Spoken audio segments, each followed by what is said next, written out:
instantly forced every oil importing country in the world to start maintaining a constant supply of Federal Reserve paper. And in order to get that paper, they would have to send real physical goods to America. This was the birth of the petrodollar. Paper went out, everything America needed came in, and the United States got very, very rich as a result. It was the largest financial con in recorded history.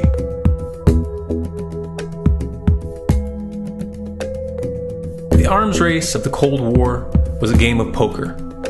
Military expenditures were the chips, and the US had an endless supply of chips. With the petrodollar under its belt, it was able to raise the stakes higher and higher, outspending every other country on the planet, until eventually US military expenditures surpassed that of all other nations in the world combined. The Soviet Union never had a chance. The collapse of the communist bloc in 1991 removed the last counterbalance to American military might. The United States was now an undisputed superpower with no rival.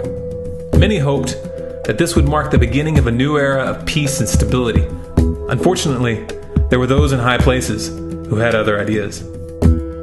Within that same year, the US invaded Iraq in the First Gulf War. And after crushing the Iraqi military and destroying their infrastructure, including water purification plants and hospitals, crippling sanctions were imposed which prevented that infrastructure from being rebuilt. These sanctions, which were initiated by Bush Sr. and sustained throughout the entire Clinton administration, lasted for over a decade and were estimated to have killed over 500,000 children. The Clinton administration was fully aware of these figures. We have heard that 500,000 children have died. I mean, that's more children than died in Hiroshima. And you know, is the price worth it? I think this is a very hard choice, but we think the price is worth it. Miss Albright, what exactly was it that was worth killing 500,000 kids for? In November of 2000, Iraq began selling its oil exclusively in euros. This was a direct attack on the dollar and on U.S. financial dominance, and it wasn't going to be tolerated. In response, the U.S. government, with the assistance of the mainstream media, began to build up a massive propaganda campaign claiming that Iraq had weapons of mass destruction and was planning to use them. In 2003, the U.S. invaded, and once they had control of the country, oil sales were immediately switched back to dollars. This is particularly notable due to the fact that switching back to the dollar meant a 15 to 20% loss in revenue due to the euro's higher value. It doesn't make any sense at all unless you take the petrodollar into account. So I came back to see him a few weeks later, and by that time we were bombing in Afghanistan. I said, "Are we still going to war with Iraq?" And he said, "Oh, it's worse than that."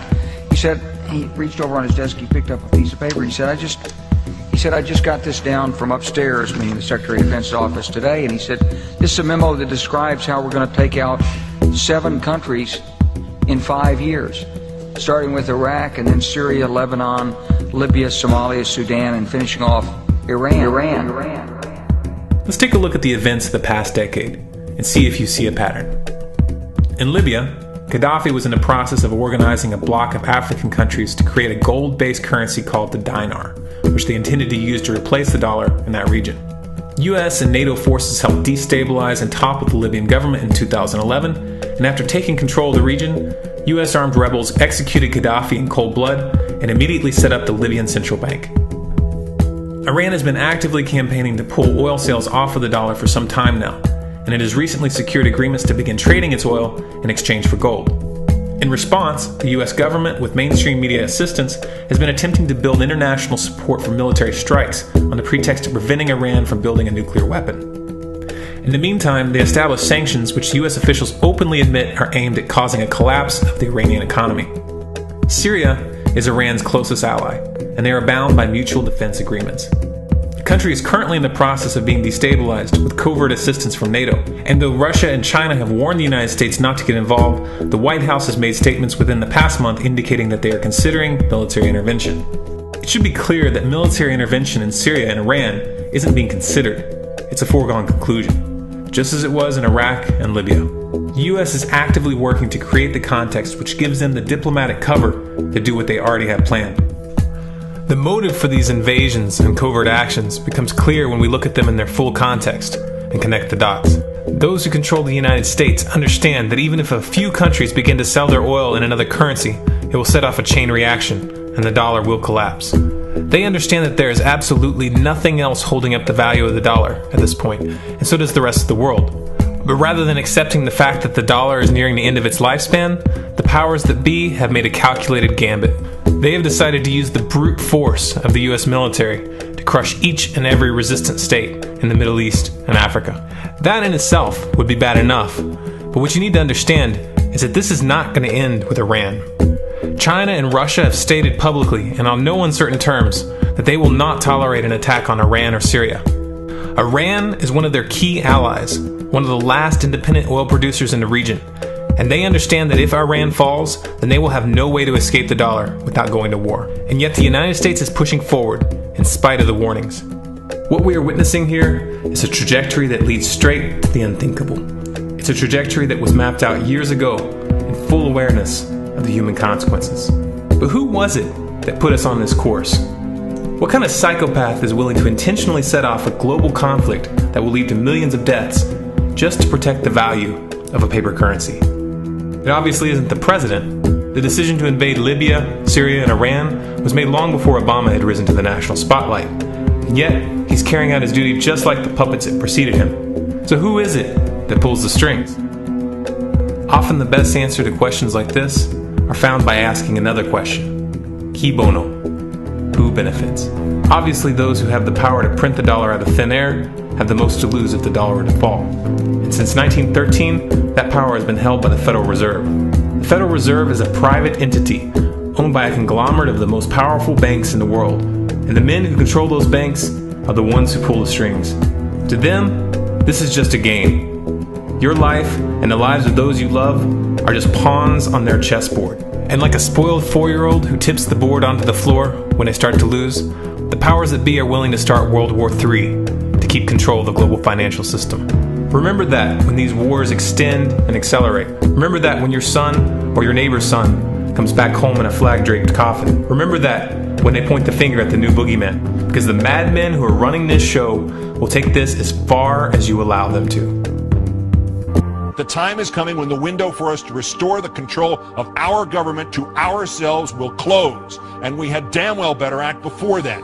You want to know why the American public is fit? They're fit because they're not seeing their Congress do the work that they're sent to do. We need to demand more of our elected officials. Damn bills that come out here all the damn time.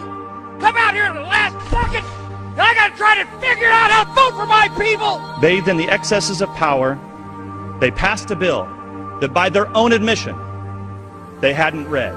This is PR politics. Unanimous consent that we bring up the bill to extend the tax cut for 160 million Americans.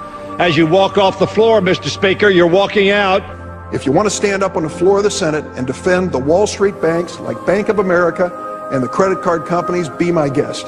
I would rather stand with the consumers and retailers who've been taken to the cleaners for years and years. Why aren't we questioning the underlying premise of the need for a bailout with taxpayers' money? Why aren't we passing new laws that stop the speculation which triggered this? Why aren't we directly helping homeowners with their debt burden? Why aren't we helping American families faced with bankruptcy? Why aren't we reducing debts for Main Street instead of Wall Street? Is this the United States Congress or the board of directors of Goldman Sachs?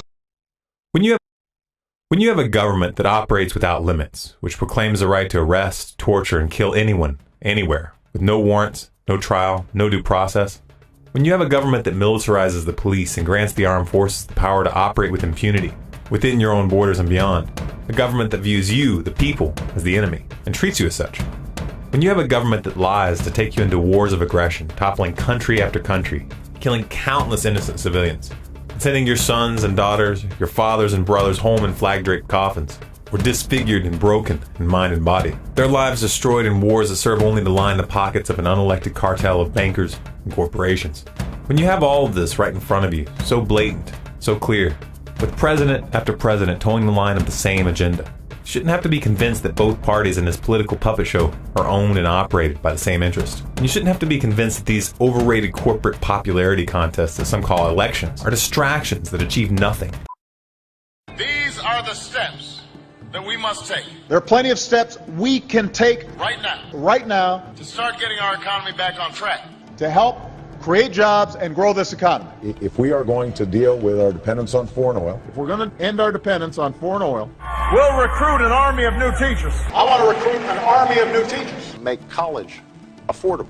Make college more affordable And repair our crumbling roads and bridges. We've got crumbling roads and bridges. Tonight, more Americans are out of work. We've still got friends out there and family who are looking for work.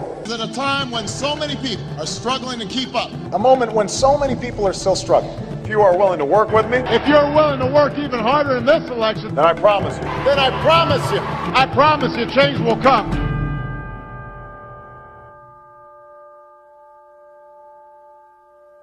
What is the proper relationship, what should be the proper relationship between a chairman of the Fed and a president of the United States? Well, first of all, the Federal Reserve is an independent agency, and that means basically that there is no other agency of government which can overrule actions that we take. So long as that is in place and there is no evidence that the administration or the Congress or anybody else is requesting that we do things other than what we think is the appropriate thing, then what the relationships are don't frankly matter. World War III is a loaded term. It assumes that these tragic mass murders that humanity calls war are isolated events with distinct beginnings and ends. This kind of oversimplification obscures the multi-generational chain reactions that lead up to that moment when swords are drawn or missiles fly. Of course, there's another reason that the public is rarely conscious of these chain reactions. The ruling class has learned long ago that the best way to take a nation to war is to trick them into it. Vietnam was an extension of the Cold War, which was an extension of World War II, which was a direct result of the terms imposed on Germany following World War I. This multifaceted conflict which is unfolding right now between the declining powers of the West and the geopolitical and economic upstarts from the East may not end up being labeled as World War III in the history books. Perhaps they'll continue to label each phase with a catchy name like Operation Baltic Freedom or Operation Siberian Storm. Whatever. On the other hand, if someone does something stupid, history books might not make it through the aftermath at all. Of course, I would never insinuate that the US government would do anything stupid. It's not like the country is run by a gaggle of warmongering imbeciles. Well, actually, I suppose that depends on how you define the word imbecile. Congress did just pass Resolution 758 and the Ukraine Freedom Support Act of 2014, which laid the foundation for open and direct conflict between the US and Russia. More sanctions are on the table, and of course, if you've been paying attention, you might have noticed that Washington is playing a game of high-stakes chicken with oil prices, with a little help from our good friends, the Saudis. All the while playing hardball with China in Southeast Asia, and ramping up production of nuclear weapons, while their puppets in Kiev continue to shell civilians in eastern Ukraine. What could possibly go wrong? Heading into 2015, it may have appeared that we were having something of a calm before the storm, but that was an illusion. This war is already hot on multiple fronts. It has been for years. All it takes is one stupid move for proxy wars to cut out the middleman, and then all bets are off. To even consider a direct military confrontation between the US and Russia is insane. The consequences would be nothing short of unthinkable. Yet, humanity seems to be sleepwalking right into that very scenario. Could we as a people stop this? Of course we could. These so-called rulers don't actually have any power. They just have your obedience. Will you withdraw that obedience on time? Or will you continue to allow yourself to be distracted by bread, circuses, and pointless bickering? If you were planning on shifting gears, now would be the time to do it. I frankly think that crisis initiation is really tough. And it's very hard for me to see how the United States president can get us to war with Iran. Which leads me to conclude that if, in fact, compromise is not coming, that the traditional way of America gets to war is what would be best for U.S. interests. Some people might think that Mr. Roosevelt wanted to get us into World War II, as David mentioned. You may recall we had to wait for Pearl Harbor. Some people might think Mr. Wilson wanted to get us into World War I. You may recall he had to wait for the Lusitania episode. Some people might think that Mr. Johnson wanted to send troops to Vietnam. You may recall we had to wait for the Gulf of Tonkin episode. We didn't go to war with Spain until the until the Maine exploded. And may I point out that Mr. Lincoln did not feel he could call out the Federal Army until Fort Sumter was attacked, which is why he ordered the commander at Fort Sumter to do exactly that thing which the South Carolinians had said would cause an attack. So if, in fact, the Iranians aren't going to compromise, it would be best if somebody else started the war. One can combine other means of pressure with sanctions. I mentioned that explosion on August 17th. We could step up the pressure. I mean, look, people, Iranian submarines periodically go down. Someday one of them might not come up. Who would know why? We can do a variety of things if we wish to increase the pressure. I'm not advocating that, but I'm just suggesting that this is not a either-or proposition of, it's just sanctions has to succeed or other things. We are in the game of using covert means against the Iranians. We could get nastier at that. This is not the Cold War 2.0. This is World War 3.0. The masses may not have figured it out yet, but history will remember it that way. Alliances are solidifying and hot wars are underway on multiple fronts. If the provocations and proxy wars continue, it's only a matter of time before the big players confront each other directly, and that is a recipe for disaster. Does all of this sound insane to you? Oh, you're right. The people running the world right now are insane, and the public is sleepwalking into a tragedy. If you want to alter the course that we are on, there's only one way to do it. We have to wake up that public. Even the most powerful weapons of war are neutralized if you reach the mind of the man behind the trigger. How do we wake the masses, you ask? Don't wait for someone else to answer that for you. Get creative. Act like your children's and grandchildren's futures depend on it, because they do. If this message resonates with you, then spread it. No one wants to believe that their kids are going to live under a military dictatorship. No one wants to see this coming. So most people put their head in the sand and do their best not to think about it. Those who don't always begin with one question. What can we do? The first thing you need to understand here is that our problem is psychological, not material. You have the means to take back your power. And you don't need a set of specific instructions. You don't need someone to hold your hand and explain your role. You don't need someone to give you permission. What you need is to turn off your TV, turn off your radio, put down the iPad, and ask yourself if you're going to be able to look your grandchildren in the eyes and tell them honestly that you did everything in your power to turn this around. Are you going to push this out of your mind because it's uncomfortable, or are you going to convert that discomfort into a driving force? No one can make that choice for you. I'll tell you this much though, if that thought itches in the minds of enough people, we'll figure out a way to scratch it. And if that driven feeling is fully established in your heart, you'll find a way to make it spread. The very word secrecy is repugnant in a free and open society. And we are, as a people, inherently and historically opposed to secret societies, to secret oaths, and to secret proceedings.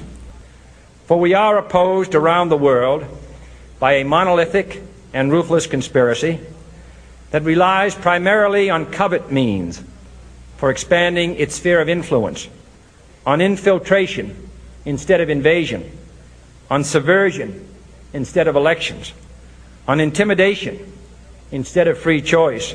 It is a system which has conscripted vast human and material resources into the building of a tightly knit, highly efficient machine that combines military, diplomatic, intelligence, economic, scientific, and political operations.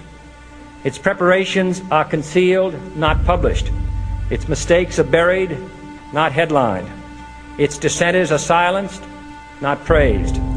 No expenditure is questioned, no secret is revealed. It is possible to overcome fear when facing real physical danger. And there are some very compelling reasons to learn how. Having the right philosophical scaffolding can help, but in the end, it will always be up to you. Let's begin with a reality check. This planet is and has always been a dangerous place. That adrenaline you feel when standing on the edge of a cliff, or when you realize you almost just stepped on a poisonous snake, or when you finally come to terms with the fact that the government that you live under has become a militarized police state, that feeling is there for a reason. Fear is our physical body recoiling at the prospect of annihilation. Fear is a biochemical alarm system which helps keep organisms alive on this planet by triggering a fight, flight, or freeze response. If the attacker can be defeated, fight. If you can outrun it, run. If you can't beat it or outrun it, freeze and play dead.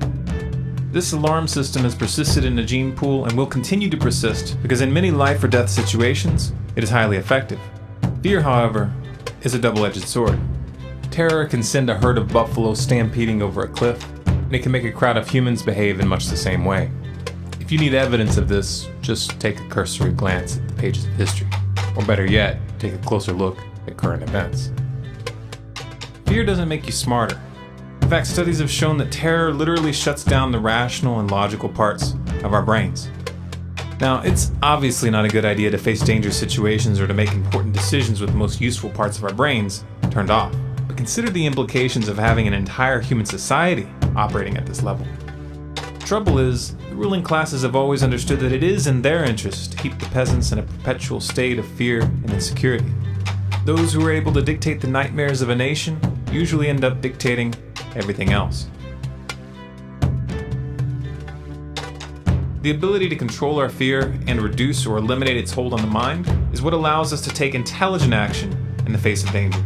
Having full use of one's brain also helps to distinguish between real and imagined threats. This skill is often referred to as courage. Courage doesn't just happen randomly. A man doesn't just get up one day and perform a triple twisting flip off of a cliff out of the blue. Chances are his heart was pounding like crazy the first time he stood at the edge of a high dive when he was a kid. The primary difference between an expert cliff diver and someone who passes their whole life paralyzed by their fear of heights is that one of them made themselves jump, and kept doing so until it became second nature.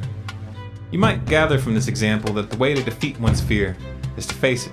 If you're afraid of snakes and you handle them long enough, fear will subside. The same principle applies to most individual fears. The trouble is, fear is like a multi-headed hydra. Cut off one head and another can grow up to take its place. Furthermore, it is often not practical or even possible for us to overcome each little phobia and worry through direct exposure. For example, it would be foolish to attempt to confront one's fear of a dangerous disease like Ebola by contracting it. To overcome fear in a long-term sustainable way, you have to go to the root. But what is the root of fear? The root of all fear, even seemingly petty and insignificant fear, is death. Social anxiety, for example, can be traced to the primal need to be well integrated into one's family and tribe. Being rejected by one's peers was a death sentence in ancient times, and still is today in many societies. This primitive legacy leaves most humans unable to resist the forces of social conformity and authority. Being unconscious of the root makes the irrational byproducts impossible to process. This underlying fear of death is the body of the Hydra. Facing it effectively is the key to freedom. We all live under the shadow of annihilation, whether we consciously acknowledge it or not. You are going to die. I am going to die. In 300 years, every single one of us will be dust. No one leaves this place alive. And there is no getting around that reality, though some convince themselves otherwise. Do you find that thought disturbing? Does it fill you with dread and despair? Whatever you do, don't look away. Hidden within that discomfort is the secret of life. You see, death is the ultimate counselor. It is the ultimate point of reference. Will this thing that you're afraid of right now matter in 300 years? In most cases, you'll find that the answer is no. Regardless of how dire your situation may seem, no matter how serious your personal problems may be, death will erase them all for you someday. Once you fully integrate this reality, you'll find that it's a relief. Just a short internal glance at one's tombstone can be used to release those surface level fears. Take a deep breath, let it go, and do what needs to be done. We are dust in the wind. There is absolutely no sense in poisoning the precious little time that we have with inner turmoil. You're going to die no matter what, So you might as well look your death in the eye and smile like a kid who's been caught with their hand in a cookie jar, and eat that cookie anyway. But what if the answer is yes? What if this issue that's keeping you up at night will matter in 300 years? What should we do then? Well, what would you do about it if you weren't afraid? What would you do if you knew you only had 1 year left to live? Answer that question, and you have found your mission in life. You have found something bigger than yourself, something worth dying for, but more importantly, something worth living for. Are you afraid of walking your path? Then take another look at your grave. Ironically, confronting your death can also help you avoid it. Those who have accepted the inevitable actually have a tactical advantage over those who are terrified of it. Courage is a wild card which can turn the tables against impossible odds. A small group of highly motivated, fearless individuals can accomplish far more than an army of cowardly and obedient sheep. Remember, we can negotiate the timetable to some infinitesimally small degree, but no matter what we do, our lifespans are short like sparks on their one fleeting trajectory of existence. You want to really live? You want to make that spark count? You want it to start a fire before it goes out? Then do not sleepwalk passively towards the gallows.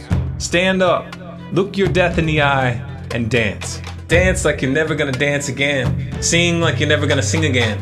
Stand up while your heart is still beating and hold your child in your arms like this moment is all that you have. Because it is.